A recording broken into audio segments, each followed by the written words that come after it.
எனக்கு vibe set ஆகல. என்னோட மூட் வந்து கொஞ்சம் ஆஃப்ல இருக்கு. ஸோ, அதனால நான் லீவ் வந்து இந்த டேட்லேருந்து இந்த டேட்க்கு எடுத்துக்கிறேன் அப்படின்னு சொல்லிட்டு ஒரு ஜென்ஸி கிட் வந்து அவங்க மேனேஜருக்கு ஒரு லீவ் மெயில் அனுப்பியிருக்காங்க. அண்ட் அந்த மெயில நான் கீழ அட்டாச் பண்றேன் பார்த்துக்கோங்க.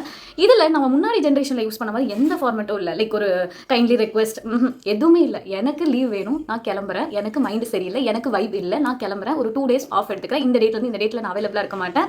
ஓகே மீட் யூ சூன் அப்படின்னு போட்டு அனுப்பியிருக்காங்க. இந்த ஒரு லீவ் வந்து பார்த்தீங்கன்னா ஒரு வைரலா போயிட்டு இருந்துச்சு. அண்ட் இதை வந்து பார்த்தீங்கன்னா நிறைய பேர் வந்து ரொம்ப பாசிட்டிவா சொல்லிட்டு இருந்தாங்க. அண்ட் ஈவன் நானுமே அதான் சொல்கிறேன். பிகாஸ் முன்னாடி இருந்த ஜென்ரேஷன்லாம் லைக் எப்படின்னா 2 months ஸ்ட்ரெயிட்டாக வந்து தொடர்ந்து வேலைக்கு போகிறது, வித்தவுட் ஆஃப் எடுக்கிறது, இந்த மாதிரி போயிட்டு இருப்பாங்க. But Gen Zs are another level. அந்த மெயிலில் நம்ம முன்னாடியெல்லாம் எப்படி கொடுப்போம் அப்படின்னா நாங்கள் வந்து ஒரு பெர்மிஷனாக கேட்போம். பட் இந்த Gen Z's they are not asking permissions. அவங்க வந்து ஒரு இன்ஃபர்மேஷன் தான் சொல்கிறாங்க.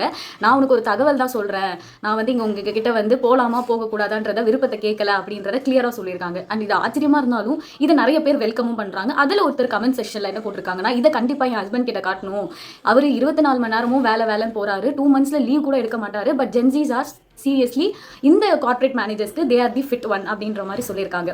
அண்ட் இந்த கல்ச்சருக்கு ஏற்ற மாதிரி தான் கார்ப்பரேட்டுமே வந்து கொஞ்சம் அவங்களோட இதுவை சேஞ்ச் பண்ணணும் அப்படின்றதுமே ஒரு சிலரோட கருத்தாக இருக்குது. ஈஸியாக வேலைக்கு எடுக்கவே பயப்படுறாங்க. பிகாஸ் அவங்க எப்போ வேணாலும் கிளம்பலாம். லைக் அவங்க வந்து அவங்கள பற்றி மட்டும் தான் யோசிக்கிறாங்க. பட் பெருசாக வந்து மற்றவங்கள பற்றி யோசிக்கிறது இல்லை. அப்படி இப்படின்னு நிறைய ஸ்டேட்மெண்ட் கம்பெனிஸ் பற்றி கம்பெனியோட நார்ம்ஸை பற்றி தே ஆர் நாட் கேரிங் அப்படின்ற மாதிரிலாம் சொல்கிறாங்க.